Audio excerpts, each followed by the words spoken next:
Comme je vais le montrer, Gramsci rencontre ce problème, le problème de la culture, dans le cadre d'une réflexion qui est fondamentalement stratégique, c'est-à-dire politique. Il rencontre le problème de la culture en tant qu'acteur politique, en tant que révolutionnaire, et non en tant qu'académique, en tant que sociologue ou anthropologue, alors que se pose pour lui, pour Gramsci, la question des conditions de la révolution dans les pays ouest-européens, dans les pays qu'il appelle occidentaux. Je vais revenir sur ce terme, et particulièrement, évidemment, l'Italie. Ceci implique que la culture est à la fois partout et nulle part dans les cahiers de prison. Elle est connectée d'une manière ou d'une autre à tous les concepts importants de Gramsci, tu en as cité quelques-uns, l'hégémonie, les intellectuels organiques, le national populaire, les révolutions passives, le folklore, les crises organiques, le journalisme intégral, les subalternes, etc. Tout en n'étant jamais véritablement l'objet d'une définition rigoureuse du type de celle que les lecteurs, par exemple, de Lévi-Strauss ou de Bourdieu que nous sommes, attendraient de la part d'un sociologue ou d'un anthropologue. Donc il n'y a pas vraiment ce type de définition rigoureuse de la culture que les académiques que nous sommes attendraient. Je vais commencer par évoquer le concept d'hégémonie, sans lequel, je crois, on ne comprend pas le projet politique et intellectuel de Gramsci dans les cahiers de prison. Ce concept d'hégémonie, il a une longue histoire avant Gramsci, notamment dans la social-démocratie russe et allemande, mais il est réélaboré en profondeur par Gramsci. Et je parviendrai à la conclusion que le problème de la culture est lié chez Gramsci à ce que Gramsci appelle la guerre de position. La guerre de position, c'est le type de stratégie révolutionnaire que Gramsci considère adapté aux sociétés qu'il appelle justement occidentales, en un sens que je vais définir. Donc, hégémonie, guerre de position comme stratégie. Et de là vont découler une série de concepts que j'évoquerai, qui permettront d'y voir plus clair dans la conception gramscienne de la culture, justement, comme notamment les concepts intellectuels organiques, de national populaire, de subalterne, de journalisme intégral, etc. Il n'est évidemment pas question d'être exhaustif, en aucune manière, j'ai dû faire des choix, mais on pourrait évoquer, évidemment, dans le cadre de la discussion, certains des thèmes que je n'aurais pas abordés dans le cadre de la présentation.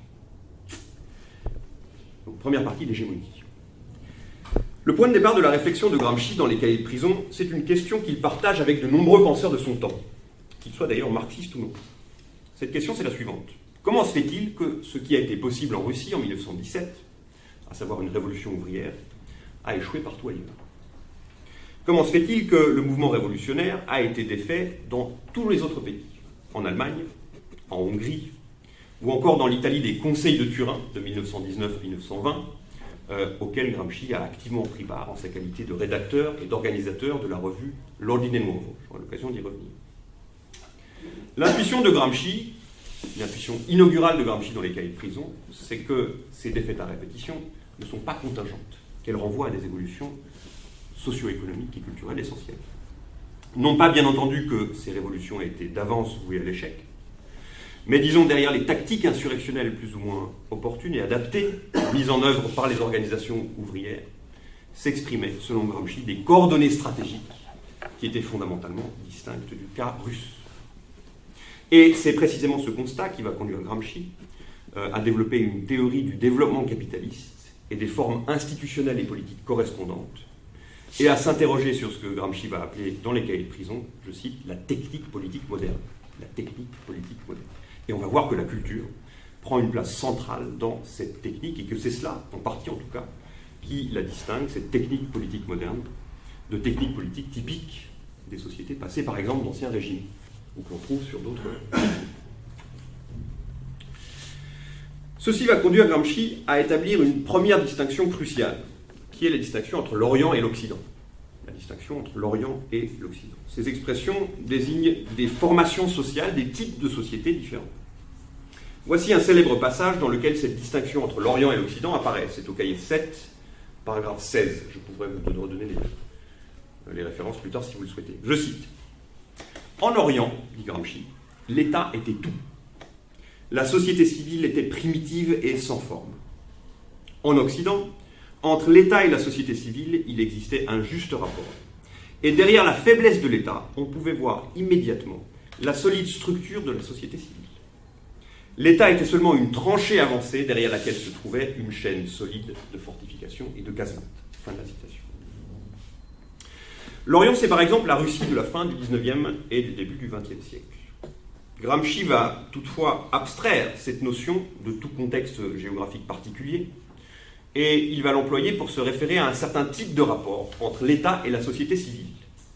Un rapport que l'on trouve dans des sociétés géographiquement situées en Orient ou pas, d'ailleurs. L'Orient désigne en fait les régions au développement capitaliste tardif, qui accusent en d'autres termes un retard de développement au sens du développement inégal et combiné.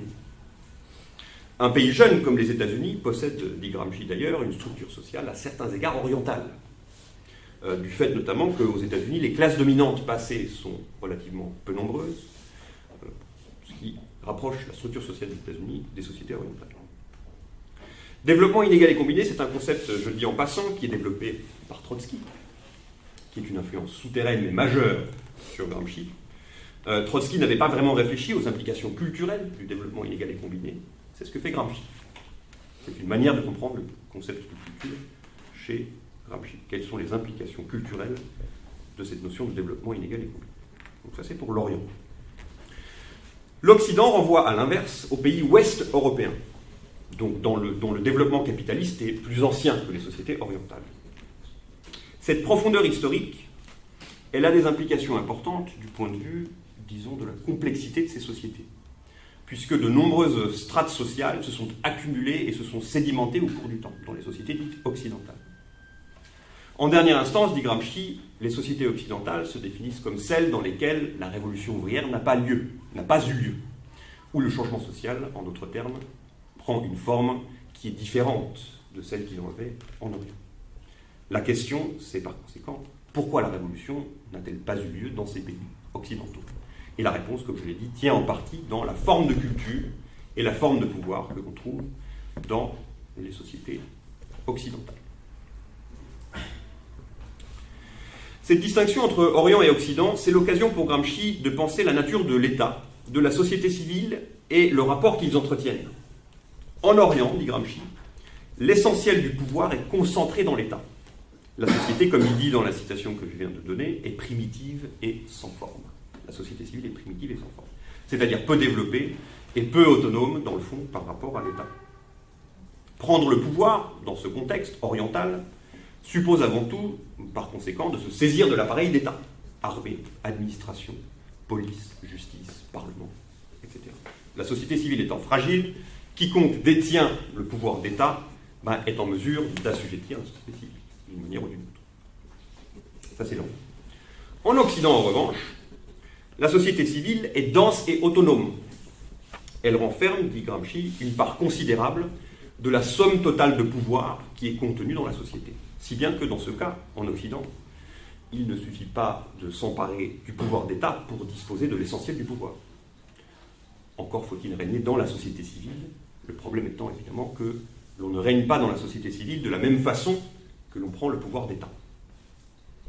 C'est tout le sens de la métaphore militaire de la tranchée avancée, présente dans la citation que je viens de donner, que serait l'État, derrière laquelle se dévoilerait, en cas d'effondrement de l'État, ce que Gramsci appelle une solide chaîne de fortifications et de casemates. C'est une métaphore militaire très courante chez les marxistes classiques et chez Gramsci en particulier. Gramsci va donc initier un mouvement dans l'histoire des pensées critiques et du marxisme plus spécifiquement, qui vise à prendre en considération de manière accrue ce qu'on pourrait appeler les formes extra-étatiques de pouvoir, celles que l'on trouve dans les entreprises économiques ou dans les grandes corporations qui sont apparues dans la deuxième moitié du XIXe siècle, ou encore à un niveau plus, disons, micro-sociologique, dans la vie privée, les rapports interpersonnels, ou même la sexualité, dont il est beaucoup question dans le cahier 22, intitulé « Américanisme et Fordisme », l'un des cahiers de prison les plus célèbres. Et ceci, cette prise en compte des formes extra-étatiques de pouvoir, rapproche Gramsci de certaines conceptions du pouvoir qui seront élaborées dans les années 60 et 70, par exemple la microphysique du pouvoir de Michel Foucault. Et c'est ce qui va également beaucoup intéresser les fondateurs des culture studies, parmi lesquels Stuart Hall, mais d'autres aussi. Donc prise en considération des formes extra-étatiques du pouvoir, qui est l'une des caractéristiques du cahier de prison de Gramsci, dans la constellation du marxisme classique. Pour autant, Gramsci affirme simultanément qu'à l'époque moderne, l'État ne cesse de se renforcer. Autrement dit, que l'État dit occidental soit relativement faible par rapport à la société civile ne signifie pas qu'il est faible dans l'absolu. Le rapport entre l'État et la société civile, ce n'est pas un jeu à somme nulle, l'un se renforçant au détriment ou en proportion inverse de l'autre. Il est très important de voir que Gramsci ne reconduit pas telle quelle la distinction libérale entre société civile et État. Contrairement à son sens libéral, la société civile n'est pas chez Gramsci une instance, entre guillemets, naturelle, qui s'autorégulerait spontanément en l'absence de l'intervention de l'État. Autrement dit encore, il faut un degré élevé d'interpénétration de la société civile et de l'État pour que la société civile puisse progressivement se constituer en siège de la production et du pouvoir, et donc renfermer une part croissante de la somme totale de pouvoir que j'évoquais. Dans le fond, tout au long des cahiers de prison, Gramsci cherche à problématiser cette distinction entre État et société civile. Et ceci débouche chez lui sur un concept extrêmement original, qui est le concept d'État intégral. L'État intégral, lo Stato integrale, qui est le fruit de cette problématisation du rapport entre État et société civile. La formule qui définit l'État en son sens intégral, comme dit Gramsci, c'est la formule suivante, c'est au cahier 6, paragraphe 88, je cite, « État égale société politique plus société civile, c'est-à-dire une hégémonie cuirassée de coercition. » Une hégémonie cuirassée de coercition. Société politique, ça renvoie dans cette définition à ce que l'on entend habituellement par l'État, administration, armée, tribunaux, parlement, etc. Et État intégral désigne la combinaison singulière, dans chaque société, de sociétés politiques et de sociétés civiles à une époque donnée. Donc État égale société politique, administration, armée, etc., société civile, c'est-à-dire une hégémonie cuirassée de coercition. Je reviendrai sur cette expression très connue de hégémonie cuirassée de coercition, qui est l'une des définitions de l'hégémonie chez Gramsci. Cette distinction entre Orient et Occident va conduire Gramsci à élaborer une théorie du pouvoir dans les sociétés capitalistes avancées, donc les sociétés occidentales au sens où je les définis. Et la forme de pouvoir que l'on trouve dans les sociétés occidentales, c'est justement celle de l'hégémonie. La théorie gramscienne de l'hégémonie, ce n'est pas une théorie du pouvoir en général, qui vaudrait pour tout temps et tout lieu. Il n'y a pas d'hégémonie, par exemple, à l'époque antique, à l'époque médiévale pour Gramsci. Il s'agit en d'autres termes d'un concept historique, lié au développement capitaliste, qui concerne donc certains types de sociétés seulement. C'est une notion évidemment très complexe, polysémique, et qui échappe, comme vous pouvez l'imaginer, à toute définition essentialiste. Je relève 4 points importants, me semble-t-il, concernant l'hégémonie, rapidement. Il y en a d'autres qu'on pourrait évoquer dans la définition. 4 paramètres pour définir l'hégémonie. Premier paramètre, c'est que l'hégémonie inclut un élément de force et un élément de consentement, ou un élément culturel, justement. La force et le consentement, c'est ce que Gramsci appelle au cahier 13 le centaure de Machiavel. Le centaure de Machiavel. Le centaure étant cet être mi-homme, mi-cheval de la mythologie grecque, en qui Machiavel, et Gramsci après lui, voyaient une représentation de la nature double du pouvoir. Double, c'est-à-dire force, consentement ou culture. La force et le consentement, dit Gramsci, ce sont les deux piliers de la conduite de l'État. L'élément important, c'est que ces deux dimensions du centaure machiavélien ne se succèdent pas mécaniquement, dit Gramsci. Il ne s'agit pas, en d'autres termes, de deux instances séparées qui seraient mobilisées alternativement par le pouvoir, et dont l'une se manifesterait lorsque l'autre s'affaiblit. La part de l'une et de l'autre, de la force et du consentement, varie bien sûr selon les circonstances et selon les formations sociales. Il existe en particulier des situations de dictature sans hégémonie, comme dit Gramsci, de dictature sans hégémonie, c'est-à-dire des cas où l'ordre social n'est plus défendu que par la violence brute. Mais en principe, en tout cas, dit Gramsci, la force et le consentement sont présents à l'état au moins virtuel dans tout acte de gouvernement. Et la formule hégémonie cuirassée de coercition, employée par Gramsci dans la phrase que j'ai citée à l'instant, eh bien, exprime, me semble-t-il bien, cette idée du lien intrinsèque entre les deux. Une hégémonie cuirassée de coercition. Premier élément, donc, force et consentement. La dialectique de la force et du consentement et le centaure machiavélien. Deuxième élément important concernant l'hégémonie, c'est que le consentement gramscien n'est pas obtenu par la simple tromperie ou duperie des masses. Pas une question de tromperie ou de manipulation, disons, des masses, l'hégémonie. Bien entendu, la ruse machiavélienne, peut entrer en ligne de compte dans les rapports entre dominants et dominés, mais ce n'est pas de l'essentiel, selon Gramsci.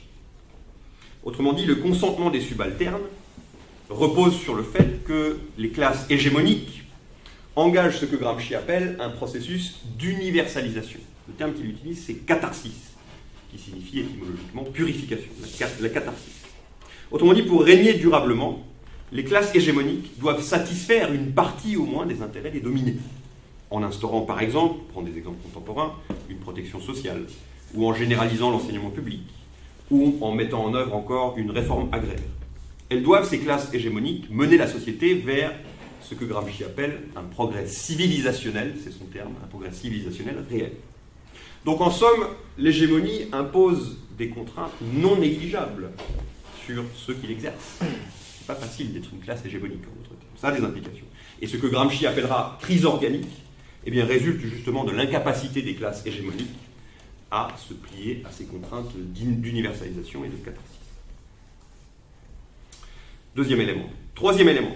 Gramsci va inscrire l'hégémonie dans une perspective historique. C'est l'un des marxistes classiques les plus historiens, d'une certaine manière, Gramsci. Jusque le milieu du XIXe siècle, 1848 environ, la société, dit Gramsci, est fluide. C'est son terme. En ceci notamment que l'emprise de l'État sur la société civile est encore partielle et que la centralisation est encore embryonnaire dans la plupart des pays. La centralisation étatique, bien sûr. À partir de la seconde moitié du XIXe siècle, sous l'effet de la révolution industrielle, la société civile se densifie et se complexifie. Le développement capitaliste va induire une multiplication des nouveaux groupes sociaux, ce qui va augmenter d'autant les interactions ou les alliances possibles entre chacun de ces groupes sociaux. L'emprise de l'État sur la société civile se renforce, les grandes corporations, que sont les partis, les syndicats, les associations diverses et variées, se mettent en place. Le parlementarisme, mais aussi l'éducation publique, se généralise. La technique politique moderne, au sens de Gramsci, s'en trouve bouleversée. Et Gramsci va jusqu'à dire que la société civile et l'État s'interpénètrent à ce point qu'ils deviennent progressivement, je cite, une seule et même chose. La société civile et l'État deviennent une seule et même chose. Quatrième élément, c'est que l'expansion coloniale, le colonialisme, l'impérialisme, est un facteur très important dans l'émergence de l'hégémonie. Pourquoi ? Parce que le colonialisme et l'impérialisme suscitent une imbrication accrue de l'élément économique et de l'élément étatico-militaire, pour ainsi dire. Une imbrication accrue de l'économie et du politique et militaire. On ne trouve pas en réalité chez Gramsci de théorie de l'impérialisme à proprement parler, du type de celle que l'on rencontre par exemple chez Lénine, chez Rosa Luxembourg ou chez Boukharine. Mais il est tout à fait clair que la théorie de l'hégémonie est une contribution majeure à la compréhension du fait colonial, en ce sens précisément que la montée en puissance de l'hégémonie comme forme gouvernementale au centre et celle de l'impérialisme et du colonialisme dans la périphérie sont concomitantes. Donc c'est un processus unique en quelque sorte, dont il s'agit des deux faces. À chaque type de société, j'en viens maintenant à une question stratégique, à partir de cette définition sommaire de l'hégémonie, à chaque type de société, donc orientale et occidentale, correspond, dit Gramsci, un mode de transformation sociale particulier, un mode de changement social particulier. Et on revient là, par conséquent, au problème de départ. Le problème de départ, c'était le suivant, vous vous en souvenez, pourquoi ce qui a été possible en Russie, sur le mode de la révolution bolchevique, a échoué partout ailleurs. La question inaugurale des cahiers de prison. La réponse que donne Gramsci à ce problème est la suivante. C'est que la révolution russe, c'est selon Gramsci le dernier cas historique, ou l'un des derniers cas historiques, de guerre du mouvement. Ce type de processus révolutionnaire ou de changement social naît avec la Révolution française, un peu avant peut-être, et parcourt toute l'époque moderne jusqu'à, en gros, la Commune de 1871. Son contenu à la guerre de mouvement peut être socialiste ou de libération nationale, disons les guerres d'indépendance latino-américaines ou le printemps des peuples, 1848, ou le plus souvent un mélange des deux, de socialisme et de nationalisme. La guerre de mouvement, elle a plusieurs spécificités. Les affrontements, d'abord, sont brefs entre antagonistes, même s'ils peuvent être précédés, bien sûr, d'un temps de préparation plus ou moins long. Du point de vue strictement tactique et logistique, la guerre de mouvement privilégie l'infanterie et la cavalerie, c'est-à-dire des vecteurs rapides. Les lignes de front, ajoute Gramsci, de même que les lignes de communication, sont mouvantes en permanence. En réalité, la guerre de mouvement, dit Gramsci, suppose un espace à la fois physique et social qui soit fluide, dans lequel, en d'autres termes, il soit possible de circuler aisément. Dans le domaine de la politique révolutionnaire, la guerre de mouvement, dit Gramsci, correspond à la formule de la révolution permanente de Trotsky. Guerre de mouvement égale révolution permanente de Trotsky. Il n'est pas dit d'ailleurs au passage que Gramsci ait pris toute la mesure de ce que Trotsky appelait la révolution permanente, mais je passe sur ce problème sur lequel on pourra revenir si vous le souhaitez. Donc, guerre de mouvement égale révolution permanente de Trotsky. À la guerre de mouvement succède, donc dans les sociétés dites occidentales, la guerre de position. Et l'élément crucial dans cette transition vers la guerre de position, c'est la stabilisation des lignes de front, comme pendant la Première Guerre mondiale, en quelque sorte. La stabilisation des lignes de front. Cette stabilisation, elle renvoie à une transformation de grande ampleur de l'ensemble de la société. Donc en somme, la transition vers la guerre de position, ce n'est pas une simple question de choix tactique de la part des antagonistes. Elle repose sur la réorganisation profonde de la structure sociale des suites de l'industrialisation. En fait, l'hypothèse de Gramsci est ici la suivante. Gramsci avance l'hypothèse d'une homologie, le terme n'est pas de lui, mais c'est ça dont il s'agit, entre l'économique, le militaire, le politique et le culturel. Il y a quelque chose comme une homologie entre ces trois secteurs dans la transition de la guerre de mouvement vers la guerre de position. Dans l'ordre de la politique révolutionnaire, la guerre de position correspond à la formule hégémonie civile, hégémonie, qui s'oppose donc dans le propos de Gramsci explicitement à la révolution permanente de Trotsky. Gramsci ne soutient pas que la guerre de mouvement disparaît complètement, mais elle va devenir un moment de la guerre de position. Et hégémonie civile signifie entre autres choses que la durée des affrontements, c'est-à-dire la durée de la lutte des classes, va s'allonger et que la dimension d'usure entre antagonistes, va devenir déterminante dans la lutte. Et ceci signifie aussi, et tout mon propos visait à arriver à ce point, ceci signifie aussi que le front culturel, l'expression est de Gramsci, le front culturel, va prendre davantage d'importance et qu'il devra, ce front culturel, être désormais intégré dans le calcul stratégique des forces révolutionnaires. Le front culturel. Tout ce que j'ai dit jusqu'à présent visait à aboutir à cette idée, donc qui est explicitement articulée par Gramsci. La question inaugurale des cahiers de prison, à savoir pourquoi ce qui a été possible en Russie a échoué partout ailleurs, débouche sur cette réponse. Le front culturel est stratégiquement plus important en Occident qu'en Orient. Donc la réponse gramscienne à la question inaugurale des cahiers de prison, c'est parce que le front culturel. Une autre manière de dire la même chose, c'est que la composante hégémonique du pouvoir y est centrale en Occident, ou encore que le pouvoir dans la société civile n'est pas de même nature que dans l'État. Donc pour résumer un peu brutalement, je dirais qu'il n'y a pas chez Gramsci de théorie de la culture. Il y a une théorie du front culturel, qui n'est pas du tout la même chose, qui n'est en partie pas la même chose. C'est-à-dire une théorie de la façon dont la culture doit être intégrée dans le calcul stratégique des forces révolutionnaires. Pourquoi ? Parce que la culture est présente, et de plus en plus, à mesure que le temps passe, dans la manière de gouverner des classes dominantes de la bourgeoisie, des classes hégémoniques. Donc pas de théorie de la culture à proprement parler, mais une théorie du front culturel qui désigne la manière dont la culture doit désormais être intégrée dans le calcul stratégique des forces révolutionnaires. À partir de là, toutes sortes de questions surgissent, évidemment. C'est le début d'une problématique et non sa fin. La première d'entre elles, celle que je vais évoquer d'abord, c'est celle des acteurs qui se livrent une lutte sur ce fameux front culturel. Ces acteurs, ce sont les intellectuels, les fameux intellectuels organiques dont parle Gramsci. Donc, hégémonie, les intellectuels. Premier thème donc avec lequel le problème de la culture est connecté, étroitement connecté chez Gramsci, c'est celui des intellectuels.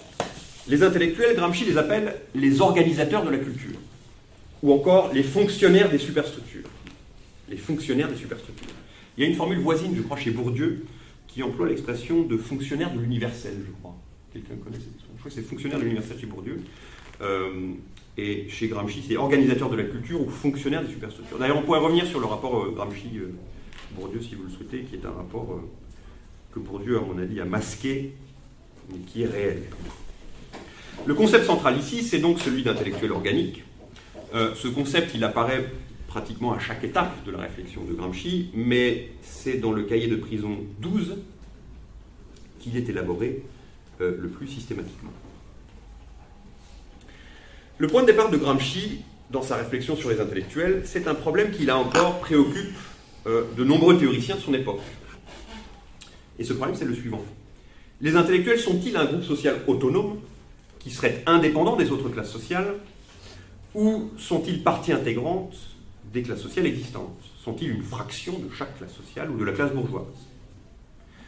Parmi les élaborations de ce problème contemporaine de celle de Gramsci, on trouve notoirement celle de Karl Mannheim. Mannheim écrit en 1929 un ouvrage fameux intitulé « Idéologie et utopie », dans lequel il forge la notion d'intellectuel librement flottant, Freischwebende Intellektuelle, par laquelle Mannheim désigne la capacité des intellectuels à se soustraire, en partie en tout cas, aux déterminations sociales de leur classe d'origine. Il est intéressant de constater que le cahier de prison 12 que j'évoquais est rédigé en 1932, donc en prison, comme son nom l'indique, et que donc il est quasiment contemporain des réflexions de Mannheim sur cette question des intellectuels et de leur rapport à leur classe sociale d'origine. C'est évidemment la croissance considérable du nombre des intellectuels, en un sens que je vais définir, à partir de la fin du XIXe siècle, qui explique que la délimitation de ce groupe social devient un vrai problème, y compris un problème politique à cette époque. L'intérêt de Gramsci pour cette question des intellectuels organiques, encore une fois, n'est pas sociologique ou anthropologique, mais stratégique. Donc elle s'explique par des considérations d'ordre politique. Marx, bien sûr, n'avait pas entrevu l'importance que prendraient les intellectuels dans le développement du capitalisme. Les intellectuels, y compris les cadres, les managers, je vais y revenir. Et par conséquent, le constat que fait Gramsci, c'est qu'il est crucial d'adapter le marxisme à cette nouvelle donne sociologique, socio-économique, et d'en tirer évidemment toutes les conséquences stratégiques qui s'imposent. Donc c'est un travail de révision, révisionniste par rapport au marxisme, dans lequel se lance Gramsci. Le thème gramscien des intellectuels est étroitement lié à celui de l'hégémonie, puisque, comme je vais le dire, les intellectuels ont évidemment un rôle déterminant dans la construction de l'hégémonie. Comme le dit Christine Bussy-Glucksmann, qui est l'une des meilleures commentatrices de Gramsci, qui est l'auteur notamment de ce grand livre qui s'intitule Gramsci et l'État, paru en 1976, si mes souvenirs sont bons. Comme dit donc Christine Bussy-Glucksmann, la question des intellectuels chez Gramsci est, comme elle dit, grosse de toute autre chose. À savoir, d'une théorie de la forme d'État qui émerge dans la seconde moitié du XIXe siècle, et dont les intellectuels, au sens très particulier que confère Gramsci à ce concept d'intellectuel, vont définir en partie la nature donc de cet État. Donc tout comme il n'est pas question pour Gramsci d'élaborer une sociologie de la culture au sens où on l'entendrait aujourd'hui, il n'est pas question pour lui d'élaborer une sociologie des intellectuels, au sens où le ferait par exemple un Bourdieu, récemment. En revanche, Gramsci est conduit à donner des éléments de sociologie des intellectuels et d'évolution de cette sociologie pour parvenir à ces fins qui, encore une fois, je le répète, sont des fins politiques.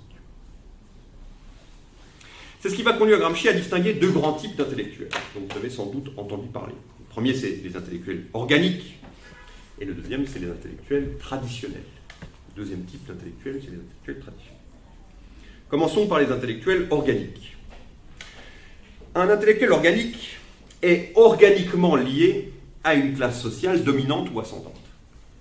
C'est ça la définition de l'intellectuel organique chez Gramsci. C'est un concept qui est très mal compris souvent. Un intellectuel organique est organiquement lié à une classe sociale dominante ou ascendante, en ce sens qu'il est issu de ses rangs et qu'il a pour fonction de systématiser la conscience que cette classe sociale a d'elle-même, et aussi de prendre part à la production. Donc une fonction de systématisation de la conscience de classe d'une part, et d'autre part l'organisation de la production au sens socio-économique ordinaire. Ainsi, la bourgeoisie engendre par exemple des techniciens d'industrie, des ingénieurs, des cadres en charge du procès de travail, mais la bourgeoisie engendre aussi des juristes, par exemple, une forme d'intellectuel organique qui est organiquement liée à la domination de la bourgeoisie, des juristes qui, en élaborant un corpus juridique adapté aux nécessités de l'époque, eh bien, vont par exemple participer à la définition de la légalité de ces différents domaines, de ces différents champs d'application. Évidemment, il existait des juristes avant l'émergence du capitalisme, ça va sans dire, mais, dit Gramsci, le nombre et la centralité de ce corps professionnel a augmenté avec l'émergence du capitalisme en fonction de besoins liés à l'hégémonie de la bourgeoisie. Donc des exemples d'intellectuels organiques de la bourgeoisie, c'est donc les ingénieurs, les juristes. Un intellectuel organique peut aussi évoluer dans un domaine en apparence très éloigné de l'économie et de la politique. C'est par exemple le cas des romanciers réalistes français du XIXe siècle, qui pour Balzac typiquement, qui sont pour Gramsci clairement des intellectuels organiques de la bourgeoisie. J'aurai l'occasion de revenir sur ce thème. Donc le lien des intellectuels organiques avec la production peut être indirect, bien sûr, c'est pas immédiatement. Les intellectuels organiques ont pour fonction d'organiser, je cite Gramsci ici, c'est cahier 12, paragraphe 1, petit 1, le consentement spontané des grandes masses de la population à la direction imprimée à la vie sociale par le groupe fondamental dominant. Le groupe fondamental dominant, c'est le groupe hégémonique. Consentement qui naît historiquement du prestige et donc de la confiance que tire le groupe dominant de sa position dans le monde de la production. Première fonction, organiser le consentement spontané des grandes masses. Petit 2, le fonctionnement de l'appareil de coercition, donc on est passé du consentement à la coercition, de l'État qui garantit entre guillemets légalement l'obéissance des groupes qui ne consentent ni de façon active ni de façon passive, mais qui a été constitué pour s'exercer sur l'ensemble de la société, l'appareil de coercition, en prévision des moments de crise, de commandement et de direction, lorsque le consentement spontané disparaît. Fin de la citation. Je vous redonnerai tout ça si vous voulez. Le concept gramscien intellectuel, c'est un concept très large. Il entre non seulement les grands intellectuels, que sont par exemple les professeurs, les magistrats, les journalistes, mais aussi ce que Gramsci appelle les petits intellectuels, notaires, officiers, techniciens, maîtres d'école, policiers même. Les policiers sont pour Gramsci des intellectuels.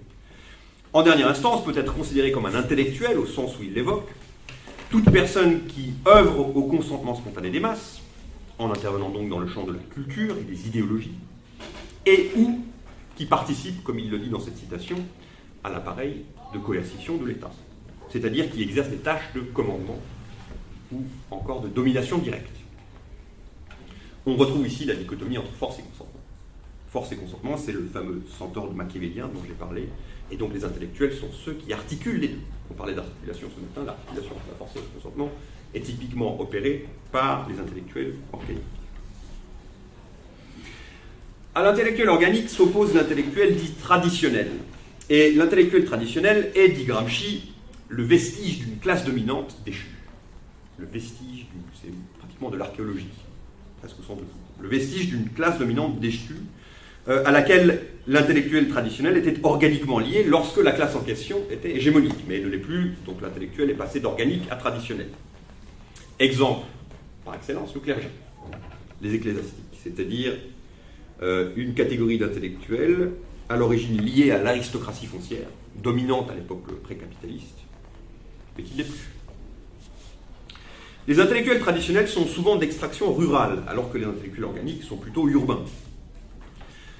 L'élément important, c'est que le fait que des intellectuels soient traditionnels ne signifie évidemment pas qu'ils ne sont pas importants politiquement, qu'ils n'ont pas de fonction politique cruciale. On sait par exemple le rôle crucial joué par le clergé dans l'Italie de Gramsci du début du XXe siècle, et même d'ailleurs dans l'Italie contemporaine, et même dans la France contemporaine.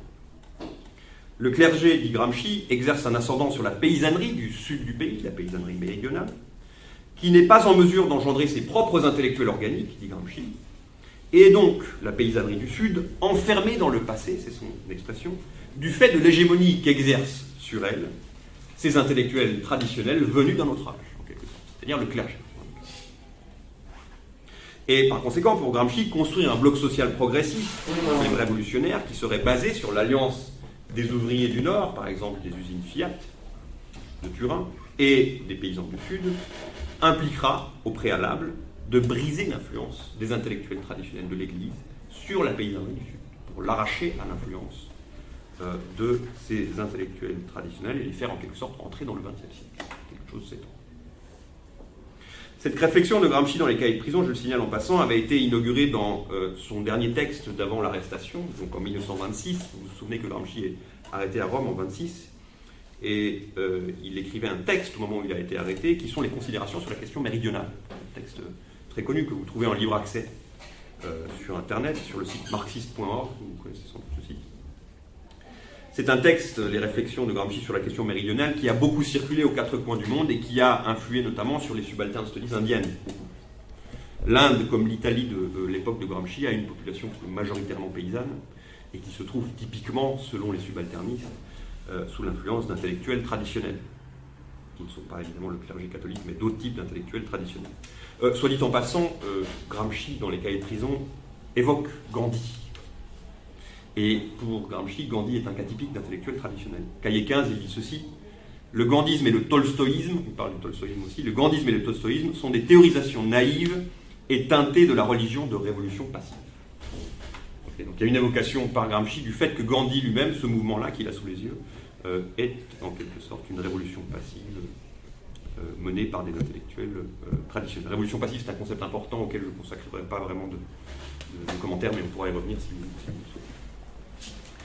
Je passe à présent à une question un peu différente, à la question de ce que Gramsci appelle les appareils d'hégémonie. On a parlé d'Althusser tout à l'heure, je vais revenir sur certains des thèmes qui ont été évoqués par Maxime. Les appareils d'hégémonie et de contre-hégémonie, qui est un thème très important chez Gramsci et qui est un thème qui est lié lui-même à d'autres thèmes, par exemple la technicisation de la culture, le rapport technique-culture, l'éducation et la culture, que je vais évoquer aussi, et enfin la question du journalisme, et spécifiquement de ce que Gramsci appelle le journalisme intégral. Donc cette question des appareils d'hégémonie et de contre-hégémonie est liée à technique et culture, éducation et journalisme. Je pars d'une citation très connue de Gramsci qui est tirée des cahiers de prison 12. Voici cette citation. « Tous les hommes sont intellectuels, dit Gramsci, mais tous les hommes ne remplissent pas dans la société la fonction d'intellectuel. Tous les hommes sont des intellectuels, mais tous les hommes ne remplissent pas dans la société la fonction d'intellectuel. » C'est au cahier 12. Toute la question, dit Gramsci, à partir de là, c'est de comprendre le rapport entre être intellectuel d'un côté et exercer la fonction d'intellectuel, c'est-à-dire la manière dont la spécialisation et la division du travail, des tâches et des professions, dans le système capitaliste, influent sur, disons, les facultés mentales ou les facultés cognitives et le rapport à la culture, par conséquent, des individus. Donc, être intellectuel, ce que nous sommes tous, mais tous, nous n'exerçons pas la fonction d'intellectuel. La fonction est une fonction spécialisée dans le système capitaliste qui fait émerger une catégorie particulière d'intellectuels au service de la production, du consentement spontané, etc. Un phénomène que Gramsci est l'un des premiers à avoir mis en évidence, et cette phrase le montre, c'est l'émergence de ce qui sera nommé plus tard dans le siècle la technocratie. Au sein du marxisme, un auteur comme Nikos Poulantzas, sur lequel j'ai pas mal travaillé dernièrement, s'intéressera aussi à ce thème. Poulantzas, qui est un grand gramscien des années 60-70. Pour Gramsci, la technicisation de la culture a des effets évidemment profondément transformateurs sur la culture des sociétés européennes du début du XXe siècle. Ce qu'il dit, c'est que la politique moderne, elle tend à dissocier de manière croissante ce qu'il appelle d'un côté l'activité de délibération et d'autre part l'activité technico-culturelle. Ce sont ces expressions. D'un côté, l'activité de délibération et de l'autre, l'activité technico-culturelle. L'activité technico-culturelle, c'est ce qu'on appellerait peut-être aujourd'hui l'expertise en politique. Et à augmenter, ajoute Gramsci, la part de l'activité technico-culturelle dans la prise de décision politique. En somme, le raisonnement est le suivant. La structure sociale devient de plus en plus complexe, ce qui suppose aussi une complexification des processus politiques. Gramsci ne déplore pas cette technicisation de la politique. Il évidemment ne se résigne pas à la professionnalisation de la politique, puisqu'il est un marxiste.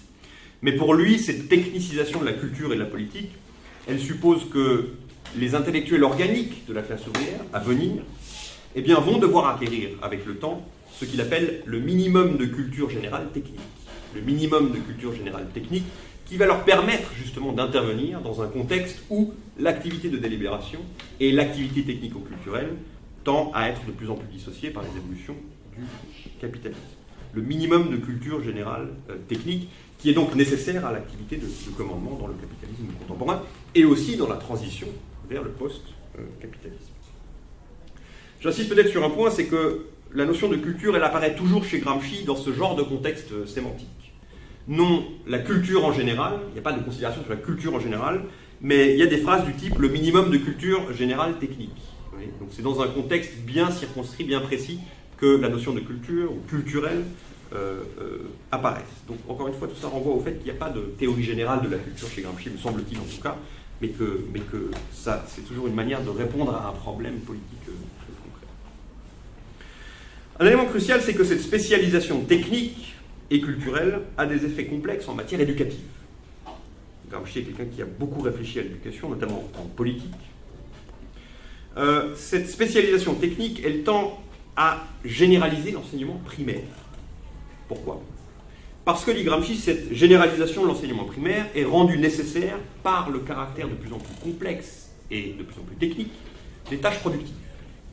Donc cette généralisation de l'enseignement primaire, au début du XXe siècle, fin du XIXe siècle, répond à une nécessité du système productif, qui est la complexification des tâches productives. Ceci va avoir des conséquences transformatrices profondes sur l'évolution culturelle des sociétés. Et une conséquence de ce fait particulièrement, c'est ce que Gramsci appelle, déjà à son époque, là, je cite, démocratisation de la haute culture. La démocratisation de la haute culture. C'est-à-dire le fait que la haute culture est désormais de moins en moins réservée à une élite, par la généralisation de l'éducation primaire, qui répond elle-même à la complexification des tâches productives. Donc cette démocratisation de la culture, c'est quelque chose qui est un problème que Gramsci se posait déjà à son époque. Donc fin des années 20, début des années 30. Cet argument, cette remarque portant sur la démocratisation de la haute culture, elle est à mettre en rapport avec un argument plus général qui est avancé par Gramsci, qui est l'argument suivant, c'est que la bourgeoisie, selon Gramsci, elle se distingue des classes dominantes du passé par le fait qu'elle a une tendance à s'élargir en permanence, à intégrer, en d'autres termes, en permanence, de nouveaux membres.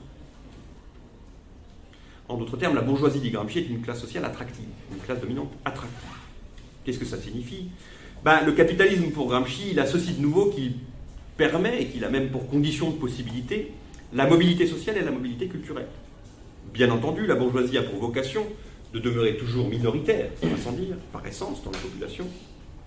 Mais ça n'empêche pas que, encore une fois, la bourgeoisie est une classe attractive, non seulement sur le plan de la mobilité sociale, évidemment il n'y avait pas de mobilité sociale, ou beaucoup moins de mobilité sociale dans les sociétés d'Ancien Régime, donc non seulement sur le plan social, mais aussi du point de vue de l'imaginaire de la bourgeoisie, de sa culture et de son idéologie. Cette classe hégémonique a ceci de spécifique par rapport aux classes hégémoniques du passé, qu'elle est attractive, que son mode de vie, que ses valeurs, que ses goûts esthétiques ont tendance à attirer les classes sociales les plus, disons, les classes subalternes vers lui. Encore une fois, les castes féodales étaient des classes dominantes beaucoup plus hermétiques de ce point de vue-là, dont l'imaginaire était clairement distingué de celui de la paysannerie, par exemple.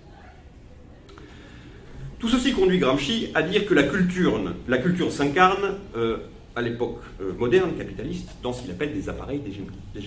Des appareils d'hégémonie, c'est son expression. Cette notion d'appareil d'hégémonie, elle sera promise à une importante postérité dans le marxisme de la seconde moitié du XXe siècle, et, comme l'a dit Maxime, elle sera notamment reprise par Louis Althusser, qui la transformera en appareil idéologique d'État. Donc Gramsci, c'est appareil hégémonique.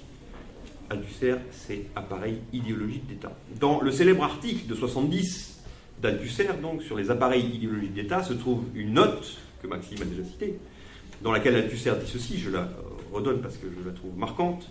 Je cite Althusser, donc. Gramsci est, à notre connaissance, dit Althusser, le seul qui se soit avancé sur la voie que nous empruntons, nous, Althusser. Il a eu cette idée singulière que l'État ne se réduisait pas à l'appareil répressif d'État, mais comprenait, comme il disait, un certain nombre d'institutions de la société civique. L'Église, les écoles, les syndicats, etc. Fin de la citation d'Althusser. Althusser qui rend hommage à Gramsci dans la construction de cette notion d'appareil d'hégémonie. Alors, développer ce point sur les appareils d'hégémonie m'entraînerait trop loin. Je voudrais signaler un élément crucial, ou mettre l'accent sur un élément crucial, qui est que pour Gramsci, aux appareils d'hégémonie de la bourgeoisie doivent répondre, ou répondent, des appareils de contre-hégémonie. Ceux, évidemment, de la classe ouvrière, des classes subalternes. Et le principal de ces appareils de contre-hégémonie, pour Gramsci, c'est évidemment la presse ouvrière. Pendant toute la période qui précède son emprisonnement, en 1926, donc au cours de la seconde moitié des années 10 et de la première moitié des années 20, Gramsci consacre l'essentiel de ses énergies à écrire pour des journaux ouvriers, et à écrire sur les thèmes les plus variés, notamment beaucoup sur le théâtre. Le plus connu de ces journaux ouvriers, c'est l'Ordine Nuovo, la revue et le collectif militant, auquel Gramsci a pris une part active à Turin, dans la seconde moitié des années 10, et l'Ordine Nuovo qui s'est illustré lors de la période des conseils de Turin, de 1919-1920. Donc tout ça, c'est avant la fondation du Parti communiste italien en 1921. Et l'Ordine Nuovo, c'est une revue et un collectif militant que Gramsci avait fondé notamment avec Palmiro Togliatti, qui deviendra ensuite, dès les années 50, le puissant secrétaire général du Parti communiste italien, et qui est, à mon sens, l'un des hommes politiques les plus fascinants du XXe siècle, qui était un compagnon de route de Gramsci depuis toujours, et qui s'est occupé d'ailleurs de la première édition des cahiers de prison, Palmiro Togliatti, à la fin des années 40. Alors, quelle est la conception gramscienne de la presse ouvrière, et plus généralement des appareils de contre-hégémonie ? Là, il y a une influence de Lénine qui est tout à fait claire, et particulièrement une influence de Quefer, l'ouvrage de Lénine où il est question du rôle, de la fonction de la presse ouvrière. Comme Lénine, Gramsci soutient qu'une revue, c'est d'abord un organiseur collectif. Ça a cette fonction d'organisation collective. Plus précisément, la fonction de la presse ouvrière, c'est de faire émerger ce que Gramsci appelle l'intellectualité nouvelle. C'est-à-dire quoi? C'est-à-dire de favoriser l'éclosion et la formation de ceux qui vont devenir par la suite les intellectuels organiques de la classe ouvrière. Donc c'est ça le rôle de la presse ouvrière. L'intellectualité nouvelle, c'est-à-dire de favoriser le développement intellectuel et de radicaliser politiquement ceux qui vont devenir les intellectuels organiques de la classe ouvrière dans les années qui suivent. Et les premiers numéros de l'Ordine Nuovo présentent la revue et la présentent comme se proposant d'élaborer une, je cite, nouvelle culture socialiste. Donc c'est l'idée de tendance et de devenir radical et organique de ces nouveaux intellectuels organiques de la classe ouvrière. L'idée, c'est qu'il s'agit pour le journal de distinguer et d'accompagner les tendances émergentes au sein de la classe ouvrière, y compris les tendances émergentes sur le plan culturel et sur le plan langagier. Alors cette idée de tendance émergente, c'est quelque chose qui est très profondément ancré dans l'histoire du marxisme italien, dans le courant marxiste italien des années 60-70, qu'on appelle l'opéraïsme, dont Toni Negri est le plus connu des représentants, mais Mario Tronti est un autre représentant important. C'est un courant qui va se faire une spécialité de pratiquer ce qu'ils appelaient l'enquête ouvrière, qui est une pratique qui remonte à Marx, mais qui existe déjà dans Gramsci, et particulièrement dans la période dite ordinoviste, c'est-à-dire la période de l'Ordine Nuovo, 1919-1920. L'enquête ouvrière, c'est une manière de s'intéresser à la subjectivité ouvrière naissante et de la radicaliser dans une perspective socialiste. On pourra revenir sur l'histoire du marxisme italien, c'est quelque chose de vraiment... Là, j'ai cité Togliatti, qui est un pôle, plus exactement, du marxisme italien. Negri, c'est le pôle radicalement opposé, d'une certaine manière. Et au milieu, il y a Gramsci, d'une certaine manière. On pourra en parler. Gramsci esquisse au cahier de prison numéro 24 une réflexion consacrée au journalisme. Donc, il est en prison, il a le temps de réfléchir, hélas, et il va d'une certaine manière systématiser sa conception pratique du journalisme qu'il avait pratiqué en 1919-1920 à Turin. Et c'est dans ce cadre qu'il va élaborer la notion de journalisme intégral. Le journalisme intégral. Il est intéressant de relever que le texte de Walter Benjamin, qui est intitulé « L'auteur comme producteur », et qui est un texte dans lequel Benjamin s'interroge, comme Gramsci, sur la fonction du journalisme dans la lutte des classes, eh bien, date exactement dans la même année que le cahier de prison numéro 24, c'est-à-dire 1934. Donc la réflexion de Gramsci sur le journalisme intégral et la réflexion de Benjamin sur ces questions, l'auteur comme producteur, un texte évidemment fabuleux, c'est concomitant historique. Alors qu'est-ce que c'est que le journalisme intégral? Le journalisme intégral a ceci de particulier selon Gramsci, qu'il ne se borne pas à rendre compte de l'actualité, évidemment, mais qu'il crée littéralement son public. Le journalisme intégral crée son public. Et pour cela, il va s'appuyer sur un groupe militant déjà existant, par exemple un collectif ouvrier, mais dont il va chercher à élargir progressivement la base, en créant donc son public, littéralement. Donc en somme, pour utiliser un terme que Gramsci n'a évidemment pas utilisé, mais qu'on utilise communément aujourd'hui, le journalisme intégral a quelque chose de performatif. Il a quelque chose de performatif en ce sens qu'il s'adresse à un public à venir, qui n'est pas déjà là, mais que la presse ouvrière va se proposer de construire.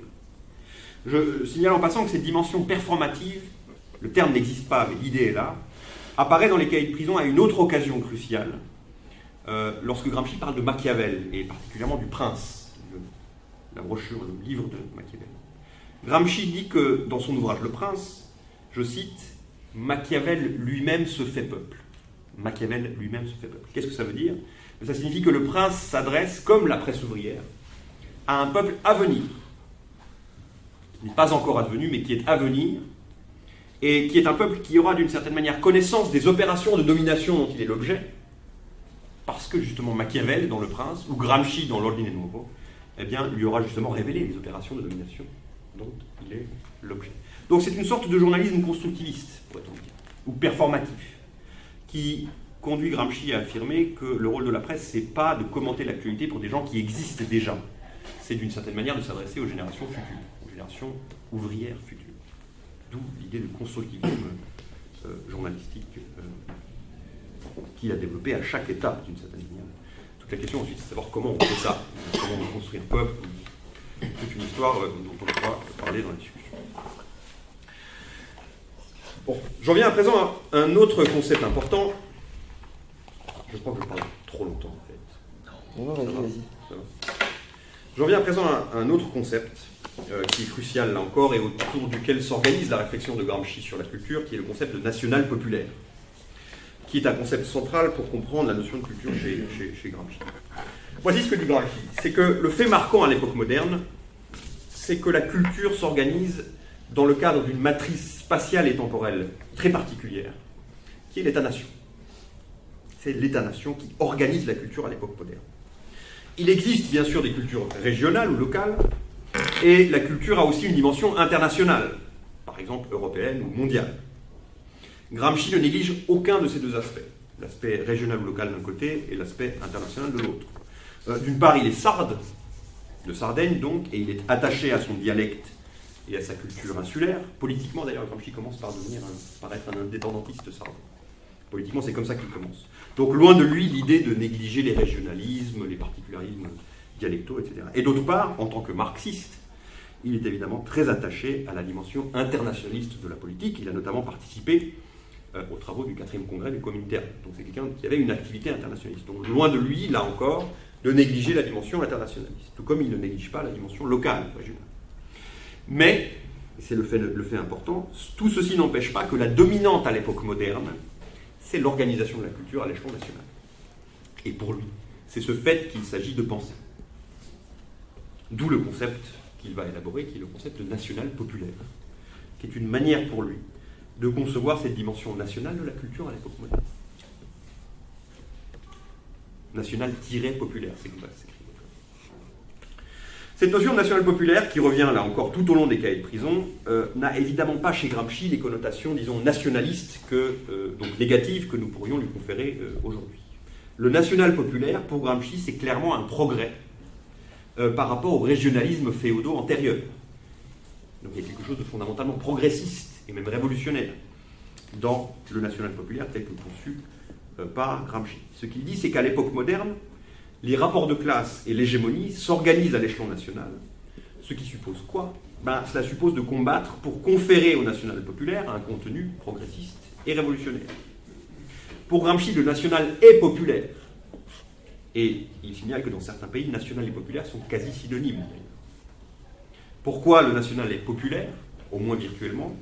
Parce que le peuple, la classe ouvrière, a voix au chapitre, qu'il participe, en tout cas à son époque, à la définition de ce que c'est que le national.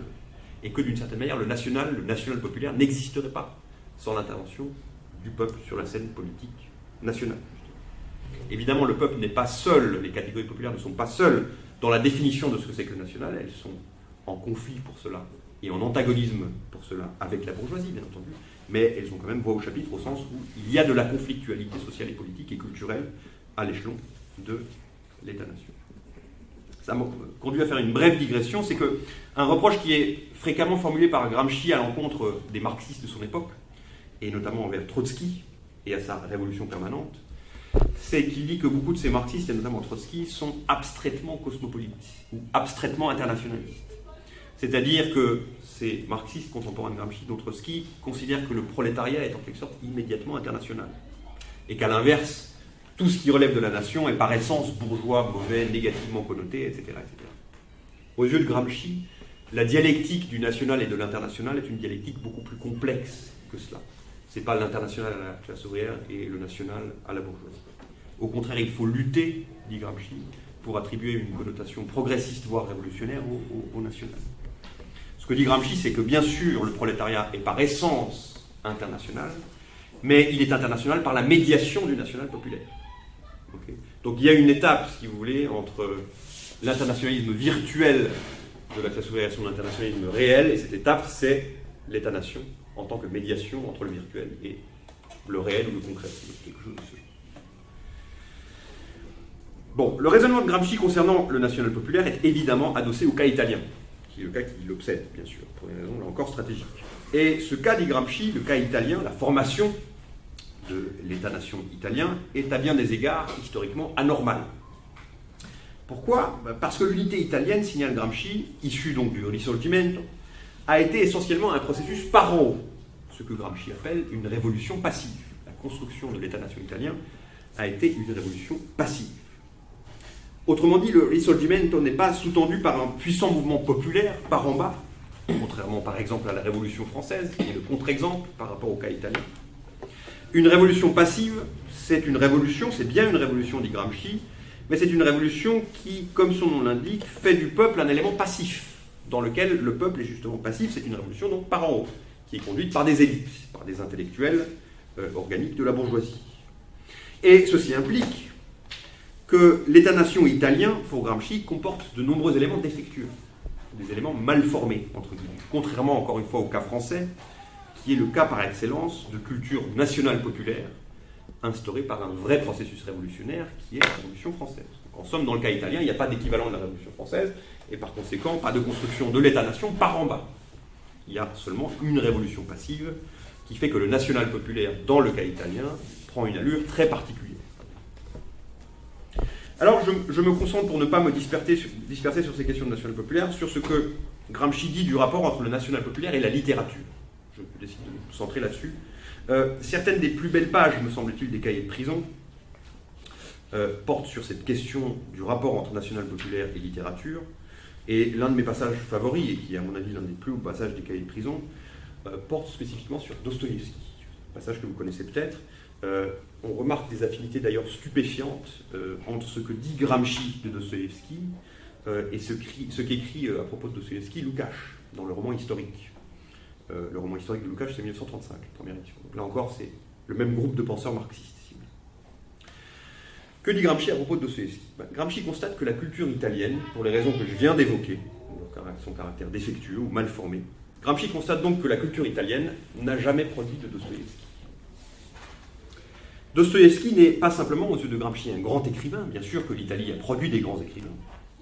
C'est un grand écrivain qui est doté, justement, dit Gramsci, d'un sentiment national populaire, d'un lien intime avec le peuple, et qui est lu et célébré par le peuple, ce qu'était précisément Dostoïevski. Au contraire, dit Gramsci, chez les intellectuels italiens, le rapport au peuple est, c'est son expression, paternaliste. Dostoïevski, au contraire, à la fois représente le peuple russe sous toutes ses formes dans ses romans, il figure les passions et les croyances et les convictions les plus profondes du peuple russe, et en même temps, dit Gramsci, Dostoïevski se pose en permanence le problème d'être compris par lui, d'être compris par le peuple. Donc en d'autres termes, Dostoïevski lui-même se fait peuple. Dostoïevski lui-même se fait peuple. C'est-à-dire qu'il se pose le problème d'être compris par des gens. Il représente le peuple, mais il le construit en même temps. Il le performe, si je peux utiliser cette expression, dans un même mouvement. Représentation et construction. Une véritable littérature nationale populaire, c'est ça. Et donc ça nous donne une indication sur la manière dont Gramsci définit le national populaire. Et ça suppose, entre autres choses, et ça c'est très important, et ça renvoie d'ailleurs à un autre auteur de l'époque qui est Erich Auerbach, et sa réflexion sur le réel dans la littérature occidentale, le livre s'appelle Mimesis, c'est que ça suppose d'accepter ce rapport intime national populaire avec le peuple, ça suppose d'accepter, comme Dostoïevski le fait, de mêler le haut et le bas. De mêler la littérature d'avant-garde, la plus novatrice d'un côté, exigeante, avec les formes populaires les plus communes, les plus ordinairement lues par la population. Et Dostoïevski est remarquable pour Gramsci, précisément pour cette raison, parce que son œuvre contient le haut et le bas inextricablement. Mais ça c'est une manière d'approcher la question du national populaire, et particulièrement dans le rapport à la littérature. Donc en somme, là je vais un peu vite passer, pour Gramsci, la formation d'une conscience nationale, c'est-à-dire d'un national populaire progressiste, ça suppose des choses en apparence aussi triviales qu'une littérature pour l'enfance, par exemple, ou des essais de vulgarisation scientifique qui seraient écrits par des intellectuels nationaux populaires, et qui parleraient à leurs concitoyens. Oui, je vais encore citer ça, il y a une typologie des romans populaires qu'esquisse Gramsci au cahier 21, et qui est l'un des moments les plus intéressants des cahiers de prison. Voici ce que dit Gramsci, c'est donc cahier 21, paragraphe 6. Divers types de romans populaires, c'est le sous-titre de divers types de romans populaires. Il existe une certaine variété de types de romans populaires. Dans le peuple coexistent différentes couches culturelles, différentes masses de sentiments, qui prévalent ici et là, différents modèles de héros populaires, établir un catalogue de ces types, il se parle à lui-même, donc c'est des notes pour quand il sortirait de prison, ce qui n'est pas arrivé évidemment. Établir un catalogue de ces types et vérifier historiquement leurs plus ou moins grands succès respectifs, et donc importants en vue du présent essai, les cahiers de prison. Petit 1, type Victor Hugo, Eugène Sue, Les Misérables, les mystères de Paris. Caractère nettement idéologico-politique, tendance démocratique liée aux idéologies de 1848. Petit 2, type sentimental, non politique au sens strict, mais où s'exprime ce que l'on pourrait définir comme une démocratie sentimentale. Une démocratie sentimentale. On dirait du Rancière. Type 3, type qui se présente comme roman de pure intrigue, mais qui a un contenu idéologique conservateur réactionnaire. Type 4, le roman historique d'Alexandre Dumas et de Ponson du Terrail, qui, outre son caractère historique, a un caractère idéologico-politique, mais moins marqué. Petit 5, le roman policier, là c'est plutôt du Boltanski, sous son double aspect, Lecoq, Rocambole, Sherlock Holmes, Arsène Lupin, etc. Donc il fait une typologie des romans populaires dans le cadre d'une réflexion générale sur la définition du national populaire. Parce que ça va lui servir à la fois comprendre ce que c'est que le national populaire, les enjeux stratégiques qui sont derrière, et aussi pourquoi dans le cadre de l'Italie, eh bien, les écrivains peuvent être des grands écrivains, mais sont ce lien intime avec le peuple qu'avait par exemple Dostoïevski. En fait, je vais couper pour qu'on ait le temps de discuter. Je voudrais juste évoquer le concept de subalterne et clore là-dessus. J'avais préparé quelque chose, c'est pas grave, on y reviendra dans la discussion. Le concept de subalterne, de classe subalterne, que l'on trouve notamment dans les subalterne studies indiennes, c'est un concept qui a fait l'objet de beaucoup de débats, notamment dans les cultural studies, notamment dans les pensées critiques contemporaines en général, et qui est défini par Gramsci de diverses manières. Il est très difficile de parvenir à une définition unique de ce que c'est que les classes subalternes. Une manière, parmi d'autres, me semble-t-il, de comprendre ce que c'est que les subalternes, c'est de lier le concept de subalterne à celui de national populaire. Et de définir les subalternes de la manière suivante, c'est que les subalternes, ce sont les fractions des classes dominées qui ne sont pas encore intégrées au national populaire, ou qui sont en marge du national populaire. Cette notion de classe subalterne, elle est évidemment plus large que celle de classe ouvrière, même si elle inclut la classe ouvrière ou des fractions de la classe ouvrière. Et elle inclut une dimension raciale, c'est l'expression qu'utilise Gramsci, qui est cruciale dans la définition des classes subalternes. Donc ça va au-delà de la pure question socio-économique de la classe, la dimension raciale. La raison pour laquelle des gens comme Stuart Hall se sont évidemment intéressés à Gramsci, c'est notamment pour cela. Gramsci se réfère dans un passage à l'Empire romain et aux classes subalternes sous l'Empire romain, et il rappelle que souvent les subalternes appartiennent à des races ou à des religions étrangères, c'est son expression. Ce qui caractérise les subalternes, c'est d'être fragmentés, donc de n'être pas intégrés en quelque sorte dans les institutions du national populaire, et c'est également d'être hétéronomes. C'est être hétéronome, en ce sens que les subalternes ont ceci de particulier que, en temps normal en tout cas, ils ne parviennent pas à se donner une volonté collective propre. En quelque sorte, à l'état naturel, les subalternes, hors phase exceptionnelle plus exactement, hors phase insurrectionnelle et révolutionnaire, les subalternes n'ont pas de volonté collective propre, ils sont hétéronomes et fragmentés dans leur existence. Mais il arrive parfois, ajoute Gramsci, et c'est ça qui va intéresser évidemment les subalternistes indiens, il arrive parfois que surviennent des moments où les subalternes parviennent à sortir de l'hétéronomie pour se constituer en groupe autonome et pour devenir des acteurs, au sens d'avoir une agency dont on parlait tout à l'heure. Ce sont des moments rares, mais ce sont des moments qui existent. Et ce que dit Gramsci, et je conclurai là-dessus, c'est que la tâche de l'historien et la tâche du marxiste, c'est de chercher les traces que Gramsci qualifie d'inestimables, des moments où les subalternes parviennent à cesser d'être hétéronomes et à devenir autonomes, c'est-à-dire à se doter d'une volonté collective qui va les faire sortir de cet état de fragmentation qui est en quelque sorte leur état naturel. Et d'une certaine manière, on peut dire que toute l'histoire sociale britannique, des années 50, 60, 70, des auteurs comme Eric Hobsbawm, des gens comme E.P. Thompson, dont on a parlé ce matin, des gens comme Christopher Hill, qui est notamment un historien de la piraterie, vous connaissez peut-être, eh bien, toute l'histoire sociale britannique n'a cessé d'une certaine manière de chercher les traces inestimables d'expression autonome des subalternes. Et ça vaut aussi pour une part pour les cultural studies. Bon voilà, je vais arrêter là, j'espère que je n'ai pas été trop...